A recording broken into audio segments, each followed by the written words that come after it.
Hey everyone, have you noticed? The sun is shining, the birds are singing, and you know why? Because it is Copilot Day. And in this video, I'm going to focus on Power Virtual Agents Copilot. So let's take a look. So in my Power Virtual Agents homepage, I'll go and click on Create. I'll go and select the Try Unified Canvas. I'll go and put in a name, a nice name, Friendly Copilot. I'll skip the boost conversations with GPT for now, and I'll go and click on Create. So you're familiar with this. It is going to go and create a bot for us, so we just got to wait for it to go and do all its magic. It is finishing up right now, which is awesome. And on the top, it is telling me it is creating the bot, and the bot is ready.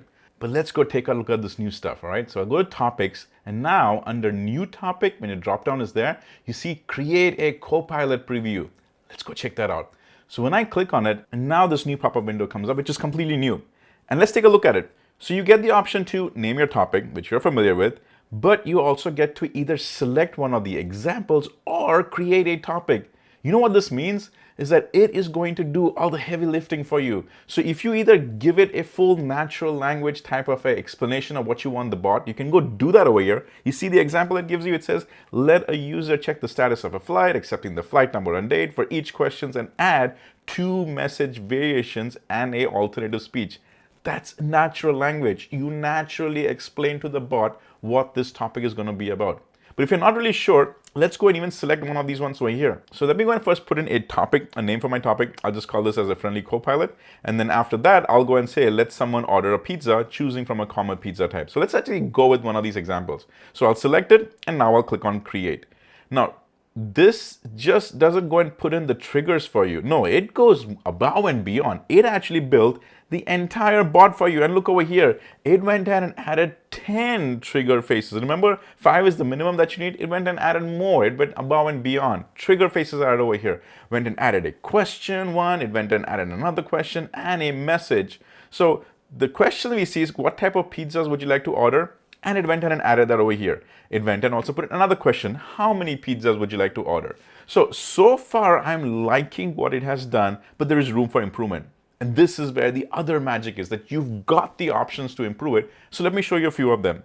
Over here on the right, it says how you can edit the bot, and it's still in preview, which we understand. And it says that what would you like to do? What you can do is you can now either update one of these nodes, or you just tell what you want it to do, and it'll add an additional node. So let's do the updating first, all right? Let's really test this thing's potential. So I'll go and just select this node, all right? I'm going to select randomly this one node, and you see the whole thing, its outer borderline got highlighted, which tells me that it has selected. But if you're not sure, take a look on the right. It says one node selected. So over here, I'm going to say add additional option for chicken. All right, that's all I'm going to say. Add additional option for chicken. This is how my natural language explanation comes in. But let's test it, all right? Because I'm going to click on update. After that, it is going to go and do its magic, and check this out. Right over here, chicken showed up over here. That is an additional option that the bot wrote for me. I just told it what to do using natural language, and it just went ahead and did that over there. Pretty slick, all right? But we'll go ahead and add another question now. Here is what I'm going to do. I'm going to say, add another question about where to leave the pizza.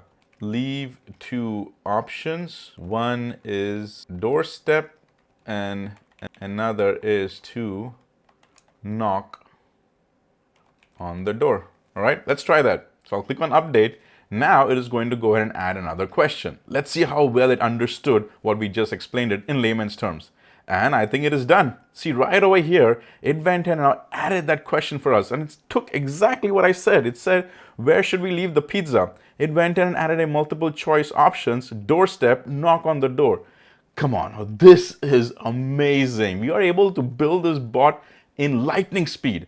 Also, we added a new question, but it automatically went ahead and updated the message. So check this out. If I go and select this message node, and if I click on the actual text, this delivery location, that is something that we added, it automatically went ahead and updated the message. And as you can see that the message is in between because the new question got added below. Completely fine. We can just select that, go ahead and actually cut it, come back in the bottom over here, select that, go ahead and paste it, and voila, that copy and paste was already there. But isn't this awesome? This is going to revolutionize your overall bot creation process thanks to the Copilot now in Power Virtual Agents. Hello, hello, hello. So if you like this video, go ahead and click on that subscribe button and smash that like button. Also, if you have a few extra seconds, can you go ahead and put in a comment? Either say something nice or give me ideas for my next video. And until then, see ya.